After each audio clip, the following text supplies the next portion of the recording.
जरूरी है।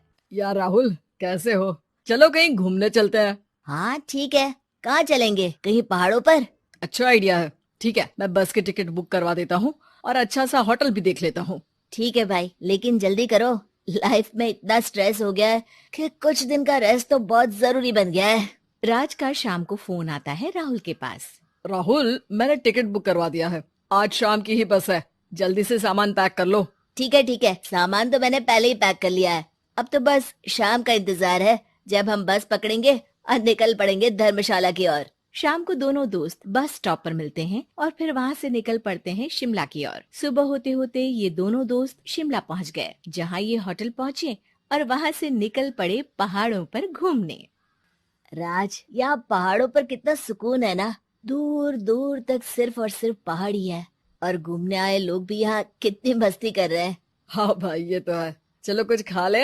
दोनों एक रेस्टोरेंट पे पहुंच गए। वहां इनकी रेस्टोरेंट चलाने वाले लड़के से दोस्ती हो गई, जिसका नाम जितेंद्र था। जितेंद्र, तुम यहाँ कब से हो और रेस्टोरेंट खोलने का प्लान कैसे बनाया? अरे भाइयों, मैं तो यहीं का हूँ। बस बाहर कुछ साल के लिए गया था नौकरी करने, पर फिर लौट आया और अपने यहाँ ही रेस्टोरेंट खोल लिया। पिछले 6 साल से यहीं पर हूँ। अरे लेकिन जितेंद्र, एक बात तो बताओ, रेस्टोरेंट ही क्यों, कुछ और काम क्यों नहीं? और भैया, अपना तो ये मानना है कि आदमी दुनिया में कहीं भी हो, लेकिन उसे भूख तो लगेगी ही, और इसके लिए उसे खाना तो चाहिए ही।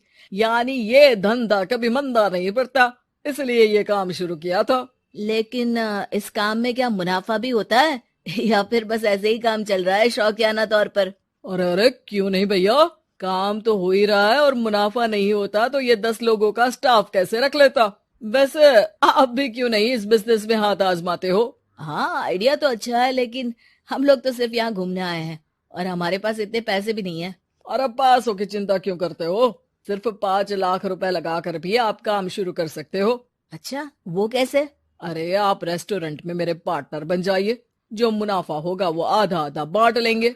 राज को ये सुनकर अच्छा तो लगा, लेकिन राहुल को इस ऑफर में कुछ दिक्कत लगी। उसने कोने में ले जाकर राज को समझाना शुरू किया। अरे राज, पागल मत बन, हम सिर्फ यहाँ घूमने आए हैं। ये ऑफर के चक्कर में क्यों पड़ रहे हो? कुछ काम शुरू ही करना होगा तो दिल्ली में शुरू करेंगे, यहाँ शिमला में क्यों? अरे बेवकूफ, दिल्ली में 5 लाख रुपए में कौन सा काम शुरू करेंगे? यहाँ शिमला में इतने कम पैसों में काम शुरू कर लेंगे और 1 साल में मुनाफा लेकर वापस भी चले जाएंगे। ओहो, अरे भाई, तुम्हें जो करना है करो, लेकिन मैं इस बिजनेस में तुम्हारा साथ नहीं दे सकता। याद रखो, हम यहाँ सिर्फ घूमने आए हैं, कोई बिजनेस करने नहीं। और इस जितेंद्र पर वैसे भी मुझे ज्यादा भरोसा नहीं हो रहा है। अरे तुम्हारी यही तो दिक्कत है, तुम्हें किसी पर भी भरोसा नहीं होता, लेकिन मुझे तो है। मुझे पता है कि इतने कम पैसों में मुझे जितेंद्र अपना बिजनेस पार्टनर बना रहा है। अरे लेकिन क्या गारंटी है कि पैसे लेने के बाद जितेंद्र तुम्हें बेवकूफ नहीं बनाएगा?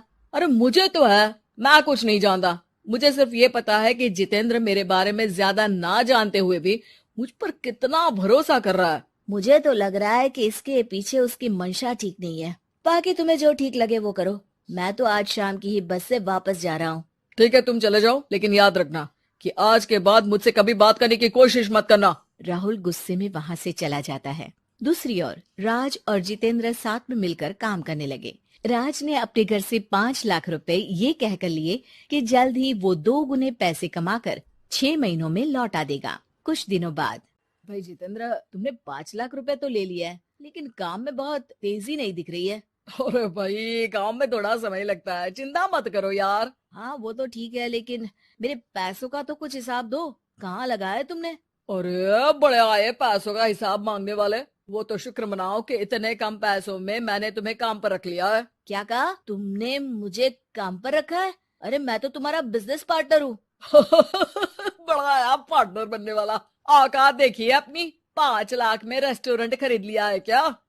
ऐसा है तो मेरे पैसे वापस करो, मुझे तुम्हारे साथ काम नहीं करना है। अरे पैसे कैसे, वो सब तो काम में लग गए।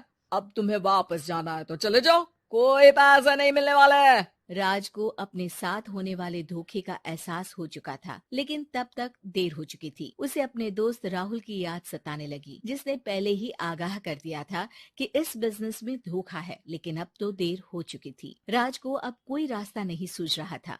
जितेंद्र भाई, मेरे पैसे वापस कर दो ताकि मैं लौट जाऊं।